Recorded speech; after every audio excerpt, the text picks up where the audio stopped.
That's it. Luckman, you began life in New York City, right? In the Bronx? No, I was born in Brooklyn. Brooklyn. Tell me about your early life and how you got into football. Well, we were very sports-minded. We had the Brooklyn Dodgers and the New York Giants, the New York Yankees, and baseball team. We had the New York Giant football team. And most of the youth of America that particular time were very, very sports-orientated. I had a few heroes. My number one hero was Babe Ruth. And another one of my heroes was Joe DiMaggio. And I'd hoped that someday, somewhere in my lifetime, I'd be able to never equal their records, but try and at least make a college team, and maybe someday a pro team if I had the ability. We played every single day on the sidewalks of Brooklyn. There were cobblestones. Just about the time horses and wagons were leaving. And many times, you know, we'd play touch tag. Most of it was passing because you couldn't run with the ball. And then, after that, we played a game called stickball, where you'd bounce the ball in and you hit the ball with a broom.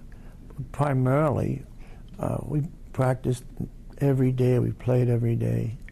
And that really was the start of my pro career. Never, never, in any wildest dream or imagination, that someday I could walk on the field at Erasmus Hall High School and never play high school football. That's how it all started.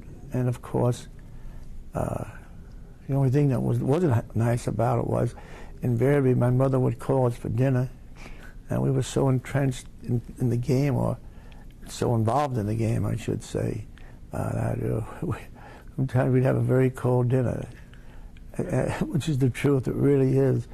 So I love sports. I love sports people. I love the role model they play.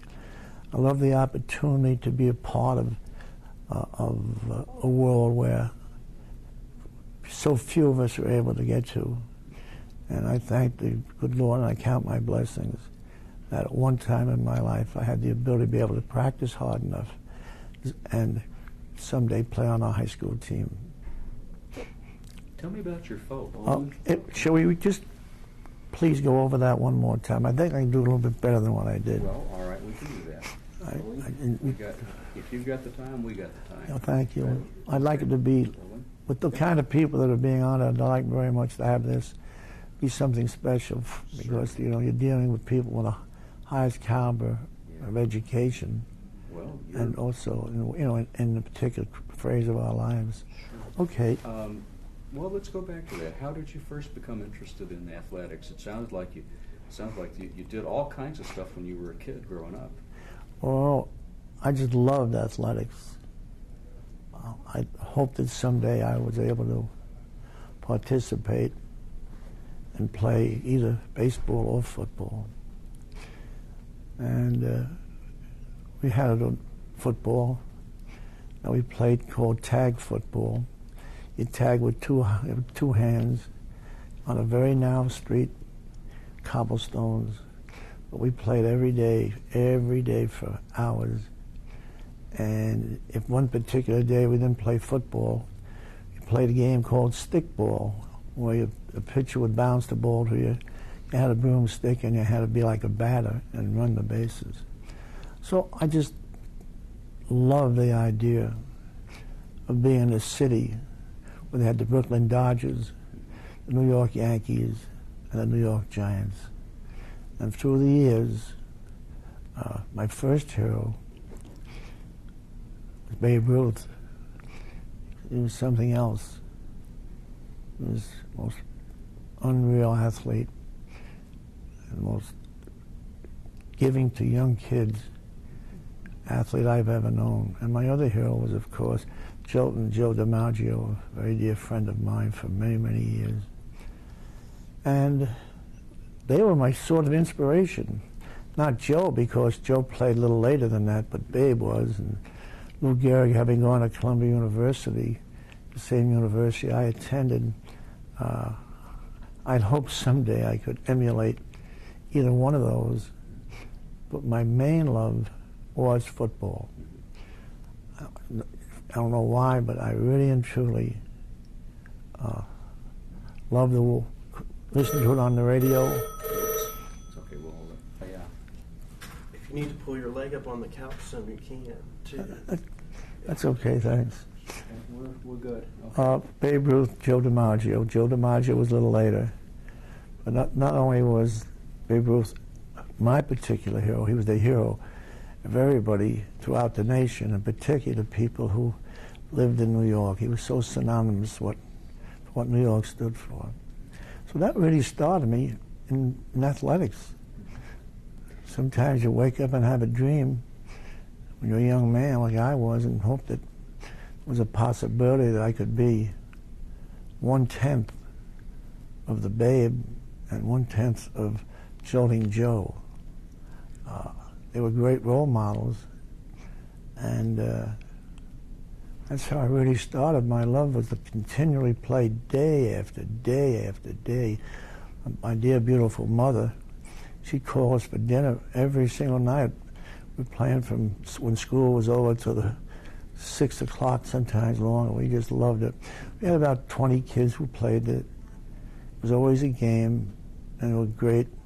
It was tremendous, tremendous competitiveness between all of us, which made you assume the responsibility that when you do or ever get to where you want to get, or where you want to be where in life you want to be in athletics, I think the foundation and the drive and competitiveness came from my early years. Mm-hmm.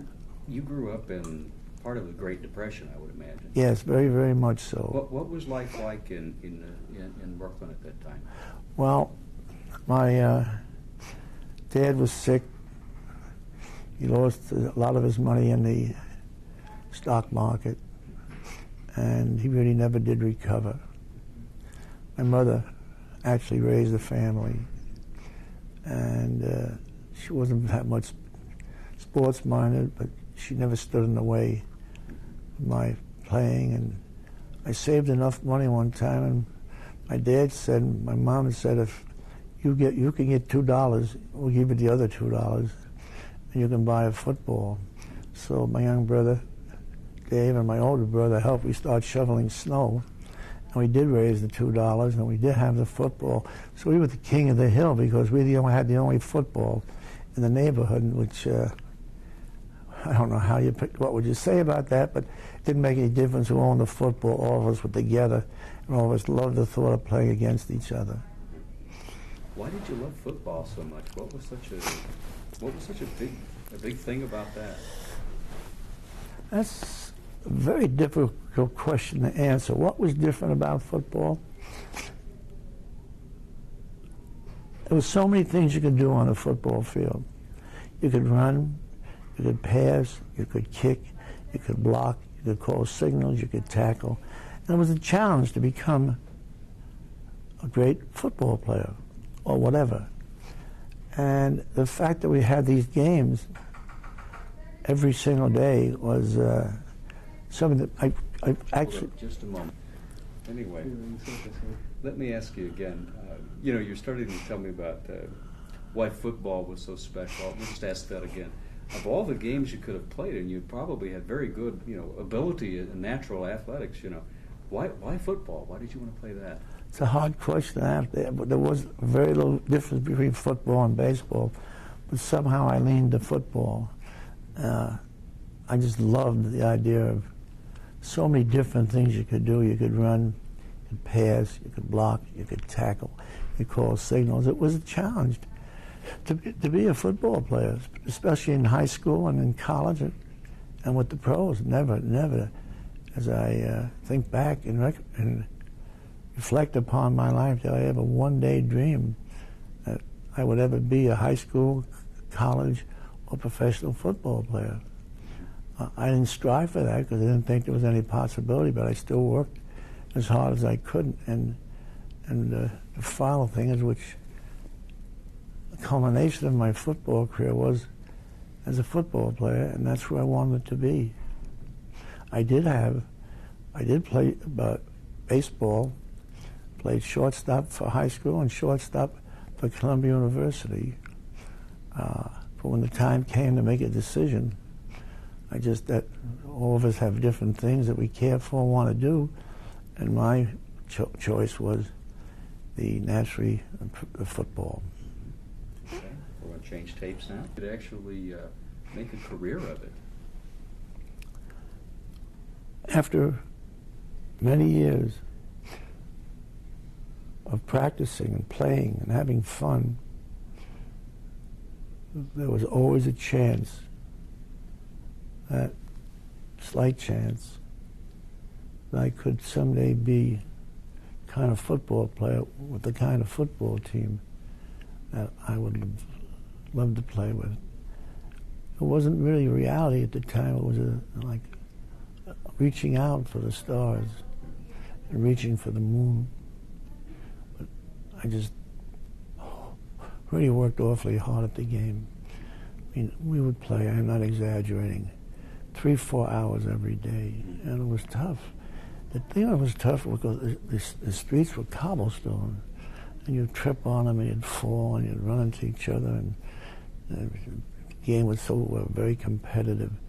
And I knew that's the kind of life I loved, the competitiveness, the challenge, the desire to do something that in your heart you wanted to be successful at. And that's why I chose football at a particular time. You went on to play your college ball at Columbia? Yes, but I played high school football at Erasmus Hall High School in Brooklyn. And I'm going to tell you something, for all the humbleness I possess in my soul, sounds braggadocious, but to me it was one of the great thrills of my life. The name of the high school stadium was the Erasmus Hall Stadium, football stadium. I received a call from the Mayor Giuliani's office. They asked me would I object if they named the high school stadium the Sid Luckman Football Stadium. And about 2 years ago, I went to the affair at the stadium and saw them put up the sign, Sid Luckman Stadium, football stadium, and had the students there and top people from the city. My whole family were there. It looked like,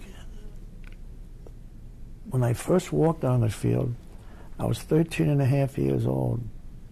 I stepped out on the field wondering where I was going, what kind of football or athletic life I would have.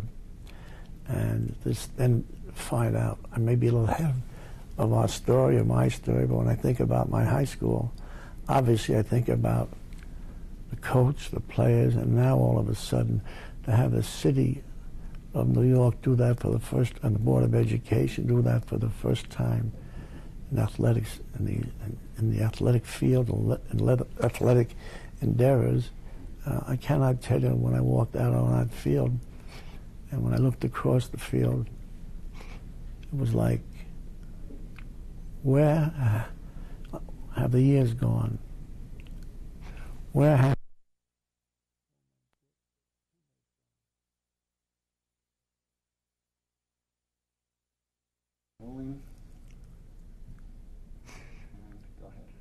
You were talking about the honor of having the Erasmus High School football field named after you. That's in a lifetime of many accomplishments. That one really stands out, doesn't it? It really does, because I can well remember first time I walked on the field. It was cobblestone field. Grass wasn't anything like it is today. The stadium was very nice, but I was a young boy, 13 and a half years old, going into Erasmus Hall High School. And it was just, if someone had to have a dream, or someone wanted something in life that would mean more to them than anything in their business endeavor or athletic endeavor, I'd have to say that this particular naming of the stadium And having all of my children and grandchildren there, to have them see this, plus all the students, plus everyone else that was there, I'd have to tell you that it was like a dream. A dream that seemed like it was yesterday, even though it was 50-some years before that. And I thought back and tried to recollect and remember what happened on that field and the games we won and the games we lost. And we had won a championship many times, and we had a great team. You know, you talk about yourself, and sometimes you say things you don't want to say because it sounds like braggadocio, and that's the last thing I'm trying to do. I'm saying this with all the humbleness I possess, that it's been a life that in the athletic world and throughout my life, athletics has played such a part in many decisions I had to make. You learn self-control, you learn the victory, the heights of emotion, the thrill. You also learn the despair, the depression when you lose. Never been any kind of team or athlete who didn't feel the heartaches of losing, but also were able to enjoy the luxuries of victory and the emotion of victory. So I've gone through all that.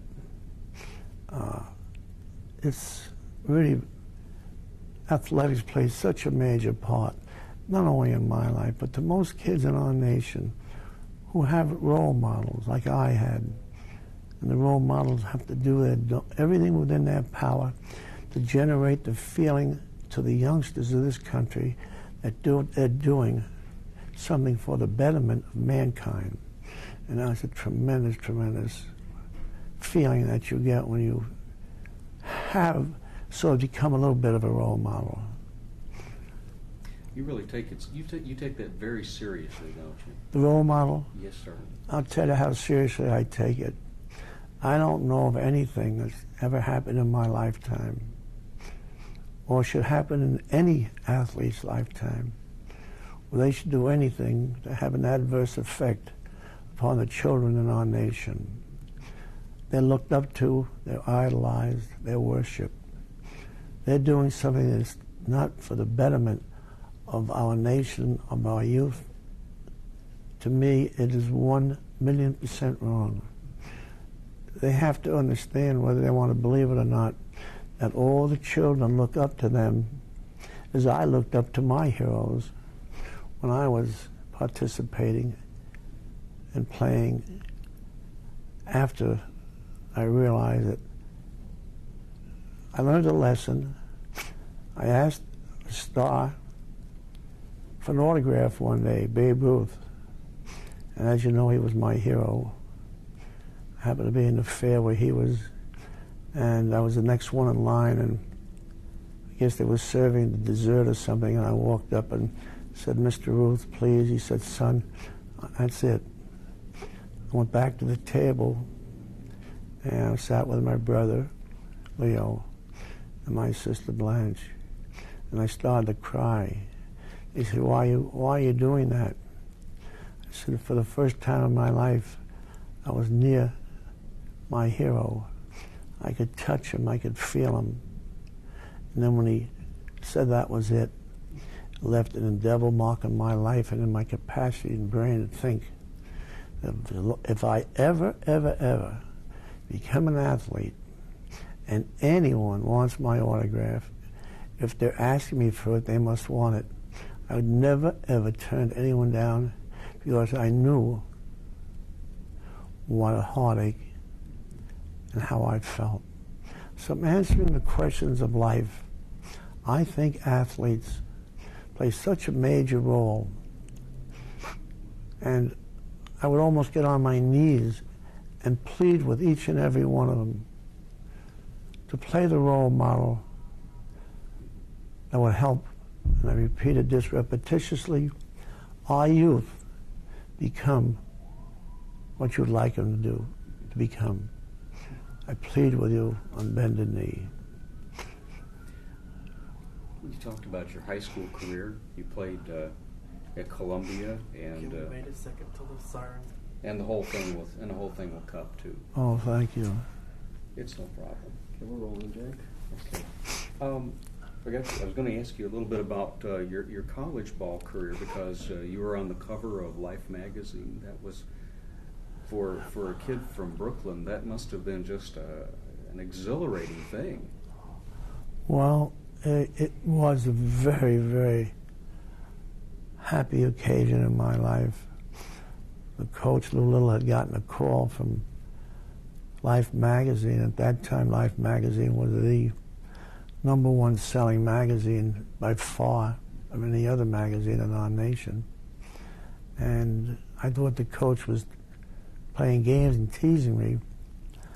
But Coach Little said, no, they want to do it. And to this very day,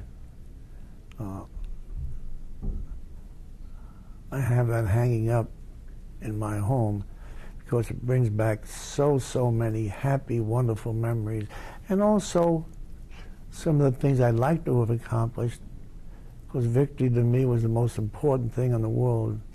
I was very, very competitive. When we lost the game, I always said, well, as a quarterback, there was some way I should have found a way to become victorious. But when you ask me the question about Life magazine, no, never, never, never.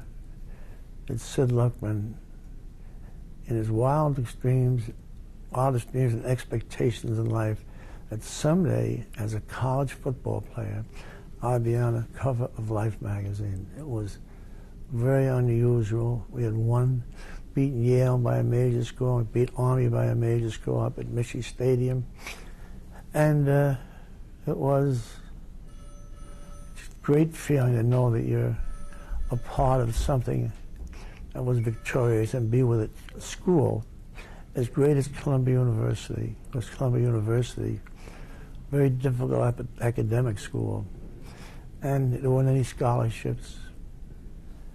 My family wasn't doing well financially. My mother was having her problems, and freshman year, middle of November, the middle of the football season, I approached the coach. And I told the coach that I was going to have to leave the university. I had to go to work. And Coach Lou walked around, put his arm around me, and said, young man, the only time you're going to ever leave this university is when you have your degree, and I promise you, you'll have your degree. And with that, I got 2 or 3 jobs. I was a babysitter on Friday and Saturday nights so I could study. It was the only time I had a chance to study. I had 4 jobs. I traveled to practice every day from 116th Street on the subway to 225th Street. And after practice, we'd come back from 225th to 116th. You had to go to class. You had to do all the things you had to do. It was tough. It was tough. But I can tell you it really was worth it, because I wanted that degree. I wanted it because it meant so much to my mother. It also meant that much to me, because in those days, college education was something that was a sort of a rarity. And today, college education is something that is expected from all the youth of our nation. You came to the attention of George Halas, and I know that you have many wonderful, many fond memories of that man. What was it like when you were first contacted by him? It's a great story. It's like a chapter in the book of life. Columbia was playing West Point at Baker Field, and the Bears were playing the Giants. They practiced in the morning, the Bears did, and in the afternoon, Coach Halas and the coaching staff came down to watch Columbia play Army. And he saw something that he told me about later in life. He goes, I was a tailback. I mean, the ball came back like they do today, 4 or 5 yards on special plays when they need major first downs. There wasn't any T formation except for the Chicago Bears. When you think about that, in retrospect, think of every single team in the United States today are using the T formation, and isn't that much of a difference? But the Bears were the only team at that time using the T formation, whether it be high school, semi-pro, pro, college, whatever. And it was very difficult to get a quarterback to play under the center because we never did. We always get the ball back at the snap of the ball rather than under the center. So what I can tell you is that it was difficult times, but every single bit of it was worth it. When I finally did get my degree, I walked up to receive it with my head high and my shoulders erect, because it wasn't an easy thing, and it wasn't an easy accomplishment. But to me, it was another fulfillment of the chapters of life. And I'm going to go to George Hallis and tell you about Hallis. Hallis saw that game. He saw me pass, he saw me run, he saw me spin, he saw me all the things a quarterback would naturally do. Because it was like we were like a different formation, like the Little formation, Coach Little. And it was a very, very, it wasn't like the T, except the quarterback would go under the center, and this way the center would snap the ball back.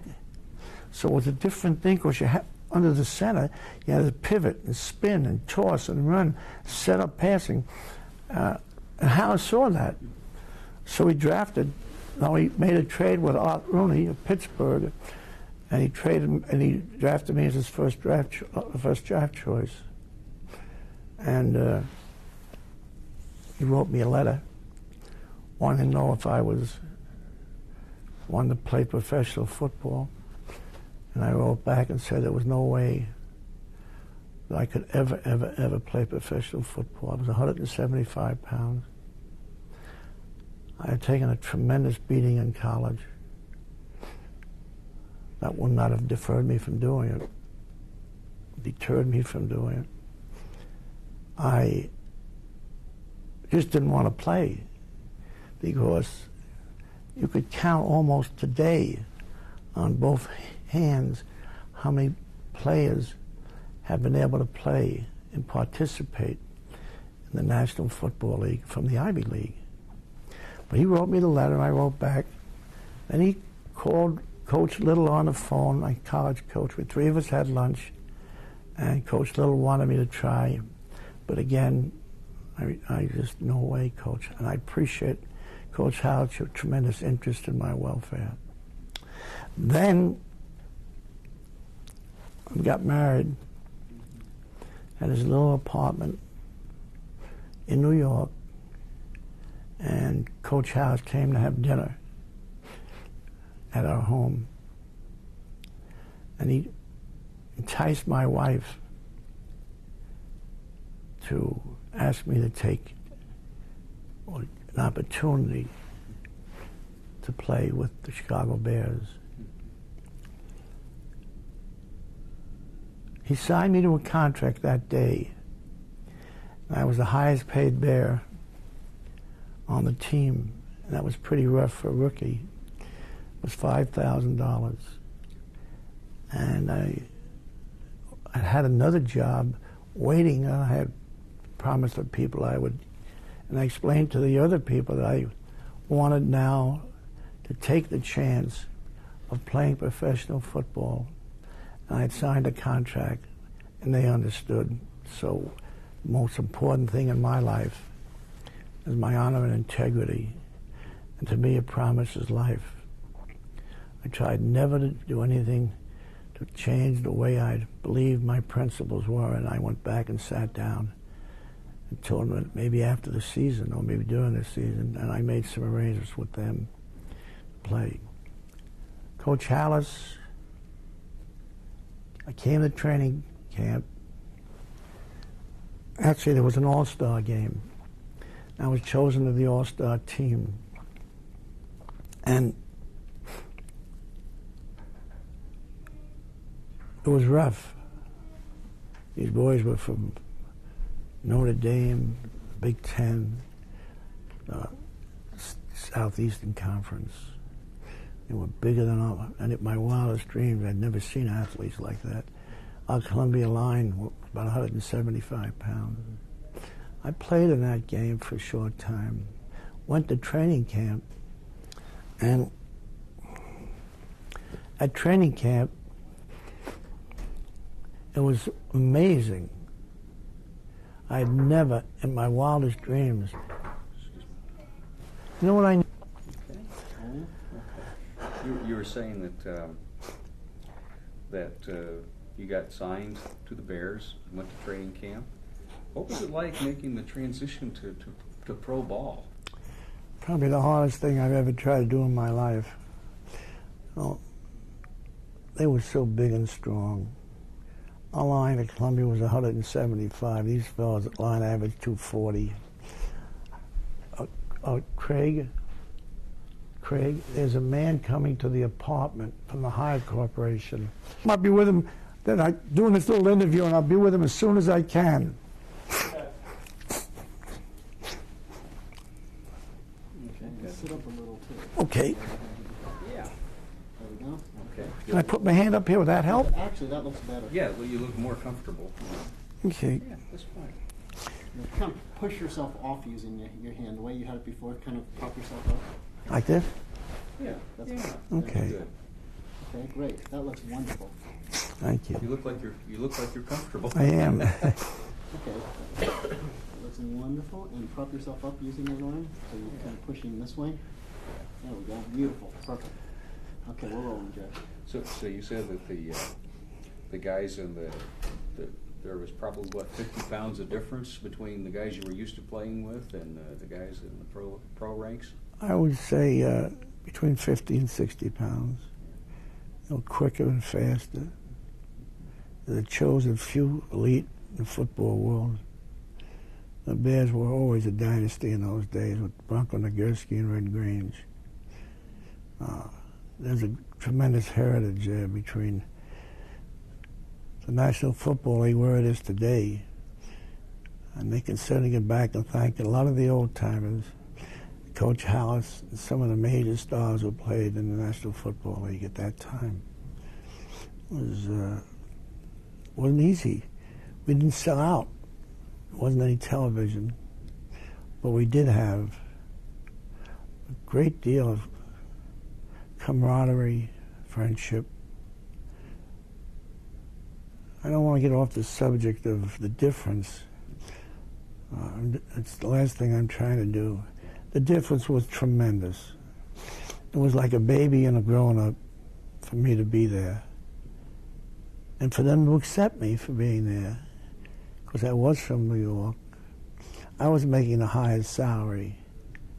And there was a man named Dan Topping who owned the Brooklyn Dodgers. And Dan Topping put an offer in to George Hallis. This is a very interesting part of my life, for $50,000. And 4 or 5 of the players went to Coach Hallis and said, Coach, why don't we trade him? You know, he isn't ever going to be what you want him to be. But Coach Hallis had committed himself to me, and his word was his bond, was his character. And I forgot to say that when he left my home after signing me, he turned to Mrs. Luckman and said, I promise you he'll make it.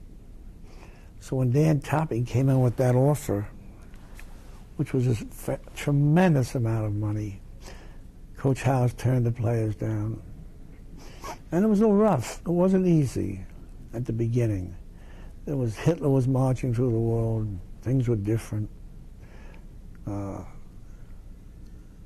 know, it's hard to explain what I was going through. But I learned one thing. I learned a lesson that in a situation like that, the best thing you can do is not to say too much. And I learned the only way I was going to ever gain their respect was to do it on the field, not with my mouth and not with anything else. And I hoped and prayed that someday the Coach House would allow me to prove to the players, especially the ones who wanted to trade me, that they were wrong and he was right.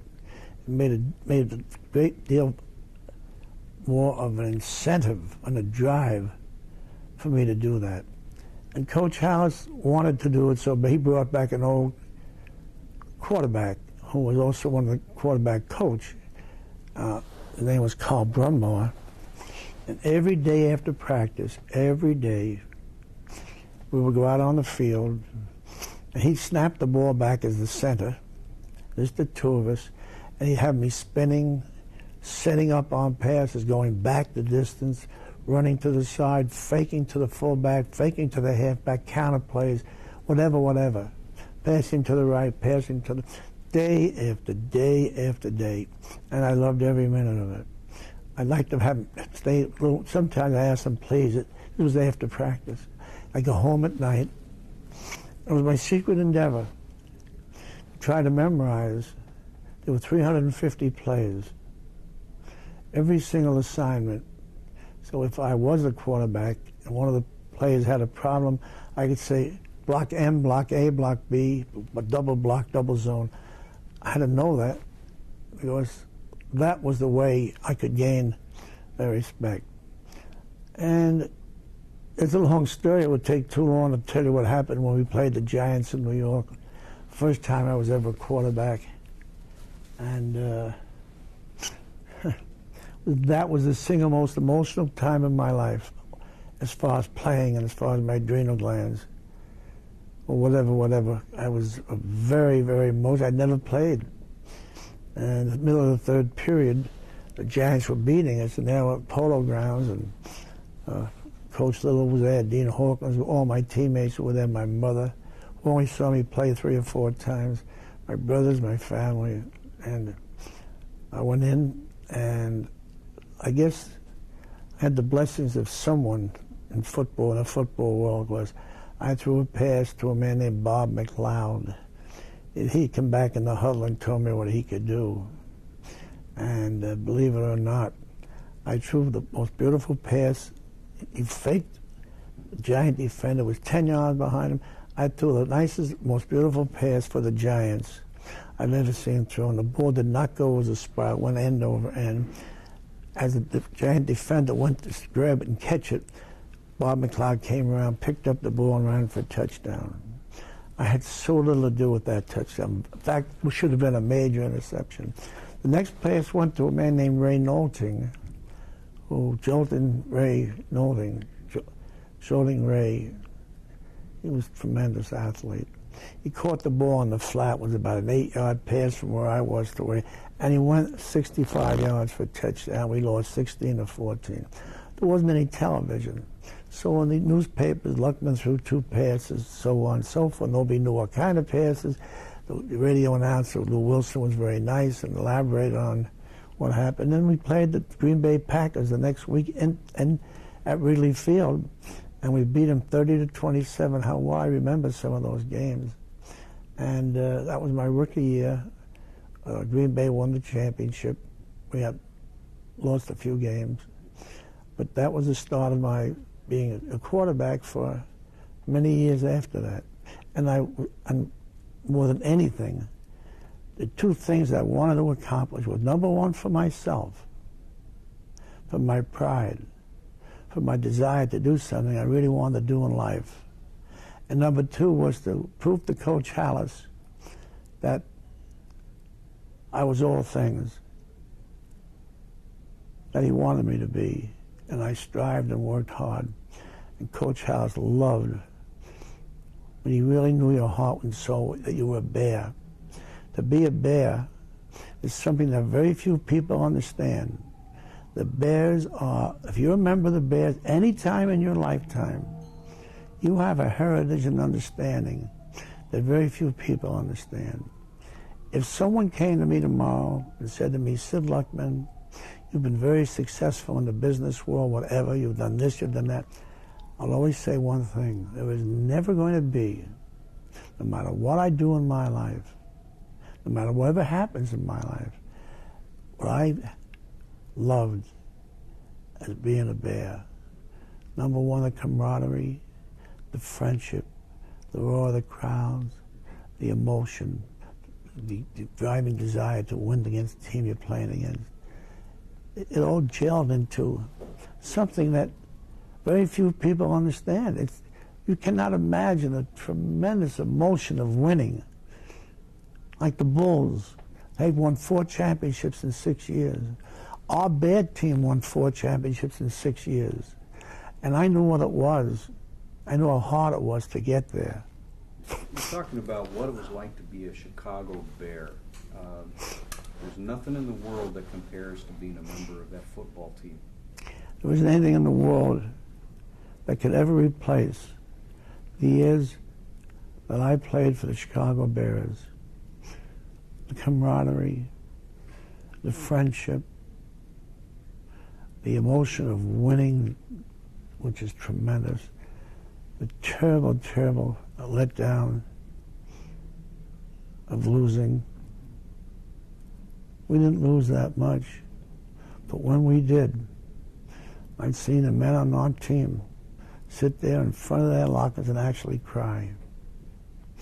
And when we won, Coach Howard said, we won. Not an individual, we won as a team. We represent the greatest city in the United States, Chicago.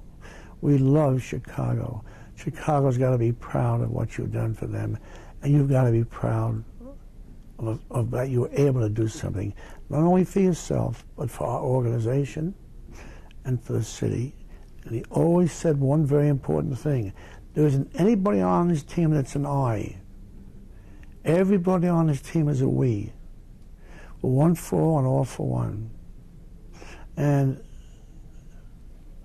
what greater thrill can it be to walk out on a football field, basketball, baseball, walk off that field with the championship trophy in your arms or hands, being a part of that victorious season.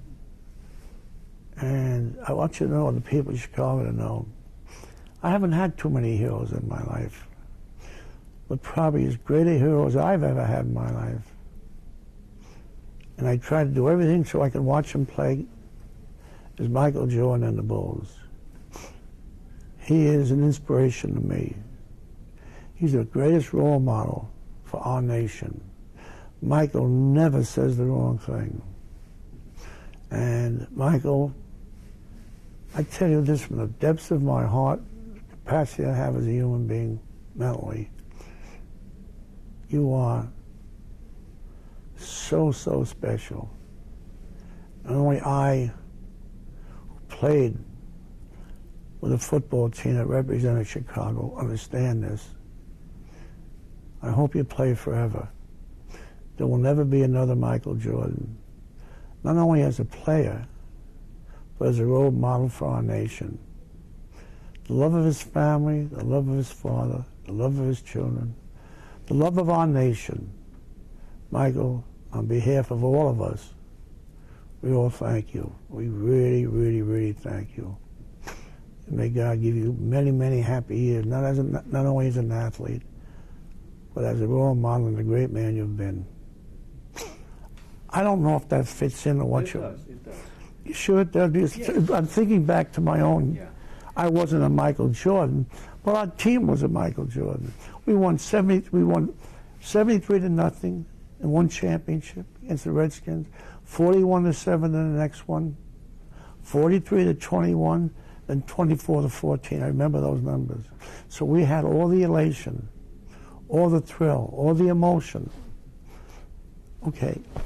That's good. Well, you make a good point there. I mean, you've got this tremendous city with all these great people in it, and just like people look up to Michael Jordan today, they were looking up to your team back in the 40s, and You know, that's got to be a feeling of great pride and at the same time humbleness. Well, you know, I tell you one thing that's very important, very few people know. When you look back to professional football, the greatest era in professional football history was a change from all the other systems, Pop Warner's system, Newt Rockne Notre Dame system, Fielding Yost punt formation system, Jock Sutherland single wing system. We revolutionized the game of football. It was the Chicago Bears, the only team using the T in that era, the only team that was just absolutely devastating on the field, the only team to be as successful as they were 4 and 6 years. And now to this very day, think about this, every team in the United States is using the T formation. And when Coach House came out with the formation and we changed it, from the time I joined to where we changed a lot of the offense, I said to Coach House one day, Coach House, it isn't fair. Why don't we call this what it really is, the House formation, not the T? He said, no, it's the T, Sid. And that's where we'll leave it. What a thrill to watch the games today, to watch the Bears play, to watch them win. I win with all of my heart. I lose with a very serious emotional letdown. Whatever they say, I want you to know I'm proud of the McCaskies. I think the McCaskies have done a great job. They went out and paid a lot of money for some of their players. And I know Mike, and I know Virginia, and I know Ed. They want to win. And they're going to bring this back to Chicago. Take a little time. But they'll be there because they want to be there, and they have to be there, and the city wants them to be there, and the city loves the Bears, and I want McCaskey, Mike, Virginia, and Ed, thank you for all you've done to make it possible for the Bears to win the Super Bowl in the next couple of years. And I mean that, too. People don't take them for granted. In watching and reading about you, one of the most important relationships in your life was that with George Hallis, Papa Bear Hallis. Let's put him on my cable now. Okay. Yeah. Right. You're rolling? All right. One of the most important people in your life has been Papa Bear George Hallis. Just, how do you begin to tell what this man meant to you and what he meant to the Bears? Well, Papa Bear Hallis is the reason there's a National Football League today. He went to Canton, Ohio, and the NFL, not as we know it today, they started professional football, and it was rough and tough. He had this dream. He had this vision that someday professional football would be one of the great sports teams or whatever in our nation. The reason all this happened, Bob Zupke was his coach at Illinois. When Coach Howes quit playing, he realized he quit playing at the height of his career, because the height of an athlete's career is always between 21, 22 to 28. After that, they fall off. Not that they're not as good, but they're not in the learning stage. They stay, and that's where they're going to stay. And Zupke and Coach House, said, why are we doing this? Why should we stop these young men from playing at the height of their athletic ability? So Coach House decided he was going to try to do something about that. And he went ahead and he started the NFL as we know it today. The franchise cost $100. The 10 of them stood around a car when they signed the franchise. Through the years, he had terrible struggles. He never made any money till 1955. Money wasn't what Coach House just loved football, and more important, loved the Bears. Really, that was his life. 7 days a week, all hours of the days and nights. And he was very successful. He took me as a neophyte out of Columbia, had me sign a contract, took me under his wing, and nurtured me until he felt I was what he wanted me to be as a player, also as a man, also as a teammate, also as a we guy, not an I guy. He taught all of us that. He was so highly principled. I'm sorry. Take your time.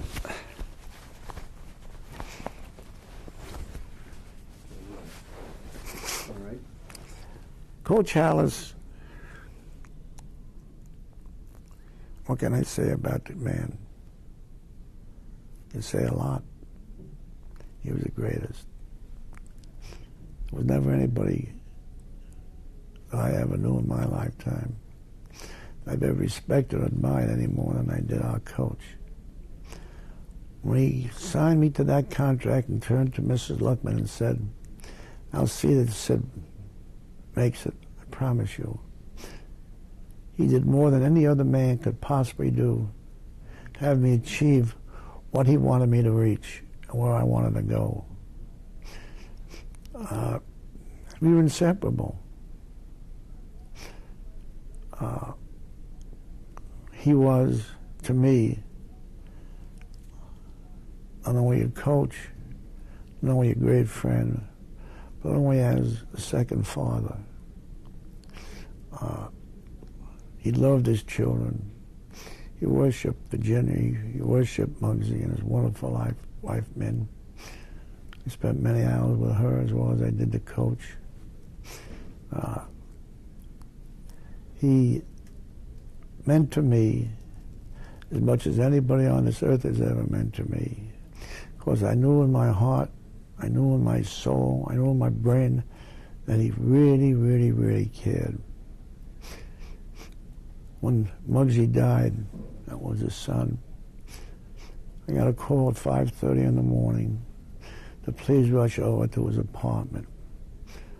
I didn't have the heart to go by myself. I think I would have broken down, but I called Cup, the very famous Chicago columnist. As Cup, we have a problem. Got a call from Ruth Hughes. Muggsy just passed away, and she wants us to come right over and be with the coach. We went there. It was a very trying moment in his life and my life, because I saw the way he was suffering, what he had gone through. And after that particular incident in his life, I say this, very few people will ever understand it. He sort of made me his son. I tried to buy the team 2 or 3 times. I had the people behind me who were willing to do anything. I had my dear friend A.N. Pritzker and Jay Pritzker. They would love to buy the team. After Muggsy passed away, we went to see Coach Hallis, A.N., and we had lunch with him. And A.N., we decided we'd do this without in any way hurting his feelings. But he said, Coach Hallis, we would like to buy the team.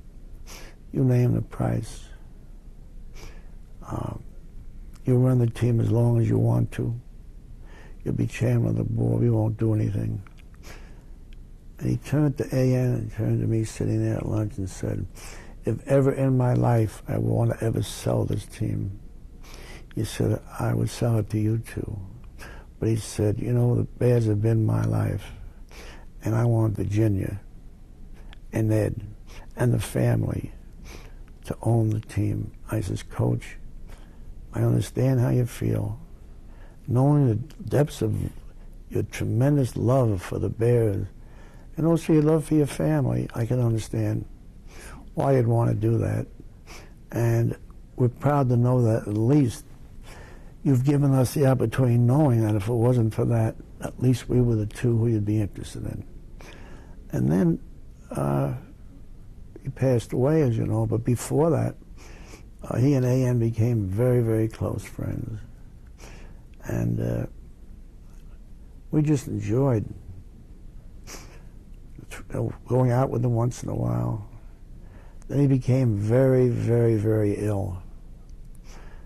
And it was a very trying time in my life. And I'm sure in the McCaskey's life, dad, granddad, son-in-law, family. Every single day for 6 months, there wasn't a day that I missed going to the hospital at 6 o'clock at night. He wanted me there because, you know, he wanted to discuss football and feel free, and he was, I tell you, he was the most courageous human being I've ever known. He was physically tough and mentally tough. He fought that. And I received a call, went to his home. He was very, very sick. Virginia was coming in to his home, and he had passed away. But before he passed away, I was sitting there, and 15 minutes before, I turned to Dr. Stone. I said, Dr. Stone, it doesn't look very good at the moment, please. And with tears in my eyes, I said, no. He says, I don't want to see him leave this earth. And I left. And Virginia came in. I missed her. I'd like to have been there with her, both of us hold out each other's hands. She had this great love for him as she had for her. And by the time I got home, there was a phone call. Before he passed away, I get a little bit ahead of myself. He wrote me a letter. Every day of my life, that letter is framed, blown up. There isn't a night that I don't read that letter with a little tear in my eyes. No prayer for him. It is a letter that I cannot tell you, because Coach House wasn't that much of a sentimentalist. That letter's been one of the great treasures of my life. Another great treasure of my life is the fact that I was honored and proud to be his friend. And I was honored and proud to be a member of the great Chicago Bears, the heritage, what it did for our city, what it did for Mayor Daley, what it did for all the people in this nation. And Mayor Daley was thrilled about the Bears, thrilled about their successes. And his son, of course, is same as his dad, loves sports, loves athletics. And I'm sure that we'll have a stadium, we hope, as soon as possible. That would be the best thing that could ever happen. And I'd love to see it in my lifetime. I've seen us go from Wrigley Field with 20,000 to putting each stands into 35, 40,000, up to 60,000, 70,000. It takes 75 and 80,000 to be able to just meet the demands of the payrolls and the expenses and everything. And Mike, Virginia, Ed, keep up the wonderful work. And all of us in Chicago respect you for what you're trying to do to make our Bears a Super Bowl winner. What advice, I'm thinking here. Well, Coach Hallis, I know you're looking down upon all of us. We look up to you with the same love, respect, and admiration. All of us, not only in the city of Chicago, but in the nation, to know that you changed the face of the athletic world. And I was proud. We're all proud to be a part of that change and changing the revolutionary game of football. That probably was the greatest decade in sports history. Well, can we talk a little bit about that again? 4 world championships. 6, 7 years. We had, let's talk a little bit about the Bears of that era. Yeah, that's a good. There were, we played the Washington Redskins. Oh no, this is a long story. You have to cut this way down. And at Griffith Stadium in Chicago, Washington, and they beat us 7-3.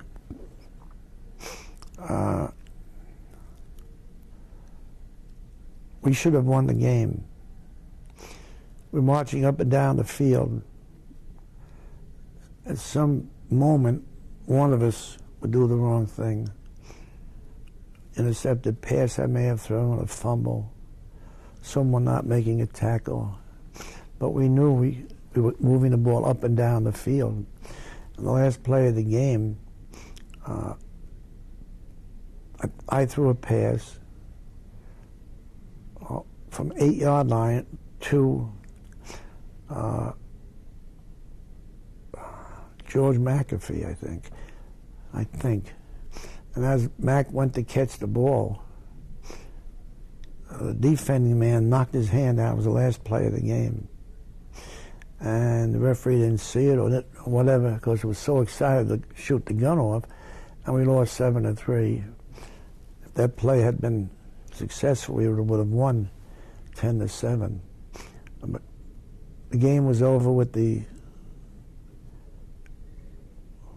particular play. Coach Howard came running on the field and yelling like only he could, and screaming and throwing his hat. But I found out a long time ago, he was right, however. I found out a long time ago in life, be philosophical for just a moment. When it's over, the ball game is over. When the score, the Cubs are playing tomorrow, or the Sox are playing, or the Bulls are playing, or the Hawks are playing, Cubs. The score is 10-6. That goes in the record books. It will never, ever, ever change. It's final. You never change that any more than you can change the stripes on a zebra. Any more than you can change people sometimes. When you try to change them, they become very, very disenchanted. But we vowed we're going to get back there to play them again. And we did win it. Our division. The Redskins won their division. In those days, as you know, there weren't any, we took trains. So we took the Washington Express, Pennsylvania Railroad in those days, and we arrived in Washington. We checked in the hotel. We went out to have a morning practice. And in the afternoon, the boys would relax before the game, take a nap, or maybe go to the movies. But taking the train down to Washington, and all the other games before that, we have playbooks. And the boys didn't study their playbooks. Of course, they'd been on it all week. They wanted a little bit of relaxation. So they'd be playing gin or joking and talking. In this particular situation, every player had his book out. Every player had their offensive and defense assignments because, you see, they played offense and defense. Today, it's a specialized game, but in our time, it wasn't. You had to play both ways. And we only had 30 players, so we had to play many times 50, 45, 50, 55 minutes. And so they had to know what to do both sides of the ball. Well, when we got to Washington, we practiced. I'll never forget as long as I live. Practice is over, as I stated. Back to our rooms. A few of the boys took a long walk. And then we had our nightly meeting after dinner at 8 o'clock. And a headline in the paper is Washington Post. is George Marshall. He was the owner of the Redskins, said the Bears were front runners and the Bears were crybabies. That night I was on the radio with Slingin' Sammy Moore, who there may be great ones, but I don't think too many of them are any greater than he was, because he was a fantastic athlete and friend of mine, a real good friend. And it was amazing that I said, Sammy, I said, you guys beat us so easily. Last time, my God, 7-3. And Sammy was anything but cocky, but he had a little bit of a feeling that they could handle the team. So when it was over, we got into this meeting, and Coach Hallis told them what George Marshall had done. And I expressed a little thing about how Sammy was. And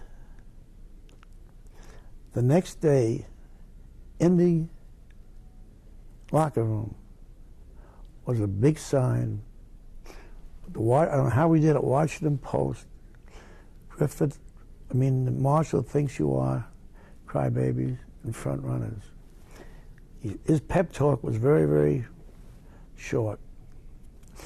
I never forget it, word for word. He said, gentlemen, you know that I know you're the greatest football team in our nation.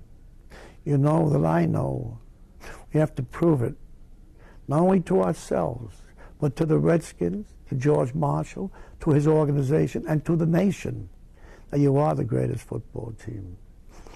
There's one door out the exit to get into the stadium. Everybody on that team was running out of that dressing room, out of that locker room to get in to the stadium, onto the stand, and play. The end result, we beat them 73-0 for the World Championship Super Bowl, which will never again, ever be equaled. It's considered the greatest game played by any one team in the history of football. Think about it, beating Sammy Moore and the great Redskin team. The next year, we played the Giants for the World Championship in Chicago, and we beat them, I think the score was 41-7. 1942, we had won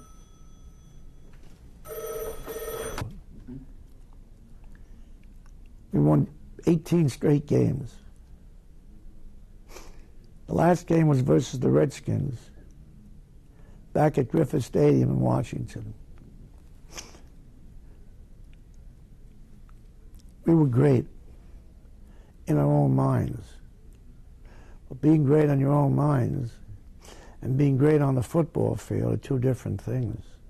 We just thought it was so far superior to any other team. We just throw our helmets on the field, we're going to win. Unfortunately, it doesn't always work that way. You have a job to do. If you don't do it, you're not going to succeed. Believe it or not, they beat us 14-6. That was one of the worst depressions, one of the worst emotional defeats that we had ever encountered. We knew that we were a better team, and we also knew that if we played the game that we were capable of playing, we would have certainly won the game. But we vowed in the dressing room, all the boys were crying, that if we would play them again in 1943, if we would win and they would win, we'd play them in Chicago. And obviously, we knew we could win the game. Not from a conceited, overconfident team, but a team that had all the necessary plays, necessary attitude, necessary knowledge of the Redskins. And we did play them, and all came to pass. And we beat them that day 41-21.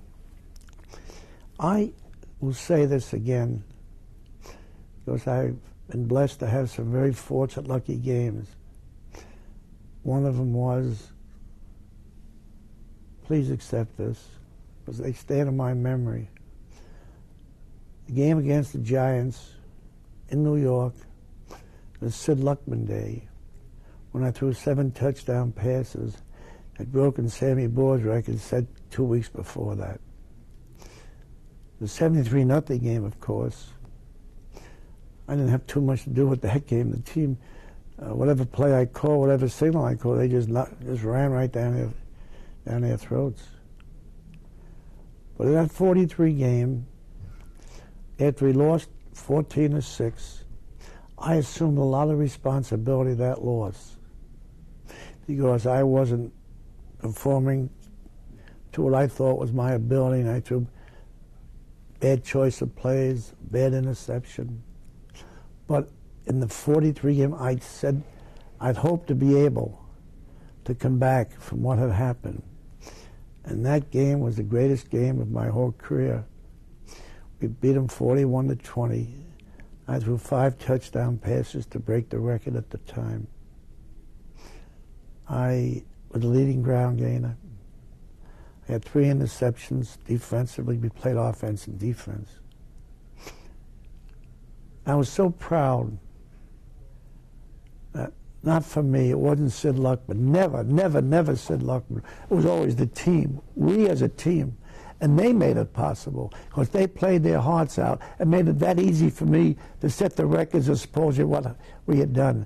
I was part of the we, of the Bears, the love, the friendship, camaraderie, the victories, the defeats of the greatest football teams probably of all times, as great as anyone. I've talked about what I accomplished. It wasn't what I accomplished. It was what we accomplished as a team. We won. We blocked. We gave me protection. We opened the holes. We played offense, allowing me to do some of the things. It wasn't I. I was never in our vocabulary. To the members of that great team who are still alive, believe me, I thank you. You thank me, but I doubly thank you because we succeeded in doing what we had our hearts set, and that was to win. And then the war came along. It broke us up. But in 1946, we did it again. We won it again at the Polo Grounds versus the Giants. And there was a bingo keep it play where I faked one of the greatest athletes that ever played on a football field. One played George McAfee. The Giants were chasing him. I came around. I walked to the sideline to Coach Hallis. I said, Coach Hallis, now. That meant the bootleg play. He said, Sid, yes, I was going to say to you. We had planned this play. And we faked the McAfee. The whole Giant team ran after him. I had the ball on the back side of my head, and I ran over. There wasn't anybody around me. Boy, I want to tell you something. It was a lot of fun because if I hadn't faked them out, I don't know if I'd been fast enough to get away from some of those linebackers. They're pretty fast. One last thing I have to tell you about my mother. In the Sid Luckman day at the Polo Grounds, I called my mother from Chicago. I said, Mom, Mother, you know, you've only seen me play maybe 2 or 3 times in my whole life. Why don't you please, Sis will take you there, my sister, and my brother Leo, my sister Leah, will take you to the game. I just, please, it's a very important game. It's the World Championship. She said, okay, son. My brother was on one side. My sister was on the other side. My mother was in the middle. I went back to throw the ball. I ran. There wasn't anybody open. I ran with the ball. My mother started screaming, my son, give him the ball. Don't run. You're going to get hurt. Give the other team the ball. She had no idea, you know. She was afraid I was going to get hurt. Maybe, but it was so funny when it happened. And I was so thrilled that she was there when we won. So, you know, that couple of games. It's like Michael Jordan and his father. My God, I cried when he cried yesterday. I knew what it was. The love that he had for his dad and his dad had for him. And Michael was the greatest athlete, maybe probably the greatest athlete that ever lived. That day wasn't Michael's greatest achievement because he was thinking of his dad. and how he wanted his dad and family to be there. That's the way I was with my mom and many of my friends. And the last thing I say is, in the chapter of my life, or in the book of my life, there are many, many, many chapters.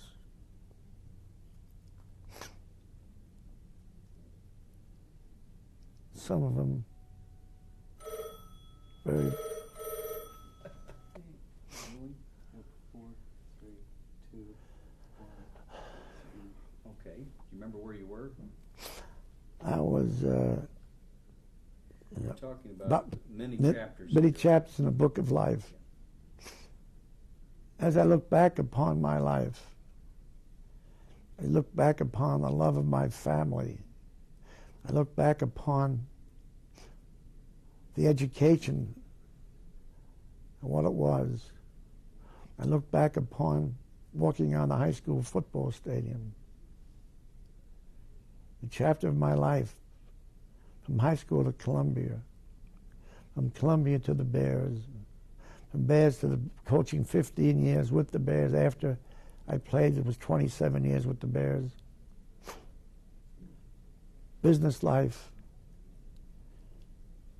I can tell you that I loved every moment of it.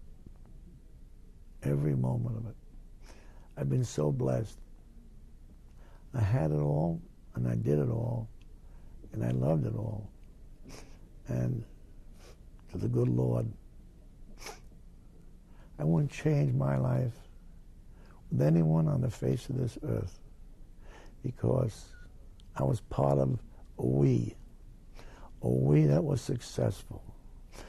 The we was my family, my high school teammates, my college teammates, Chicago Bear teammates, the coaching staff. We were always together, always, in every endeavor. Whatever I tried to do, it was always one for all and all for one. And it's been enchanting. It's really been beautiful. And a very, very happy, all glorious life. I thank you folks from Lincoln Arts, because the affair I attended that particular night was the single greatest affair I've ever gone to in my life. And when the governor of the state of Illinois put that medallion around my neck, I had tears in my eyes to think that there I was with our great governor, my friend, Governor Kerner, presenting me with this medallion while my family was there. Thank you. Thank you for that great honor bestowed upon me. And thank you all. To whoever's listening to this program, I thank you from the depths of my heart. And I hope you'll enjoy it as much as I've enjoyed this interview. God bless you all. Keep you all healthy, strong, and happy. God bless.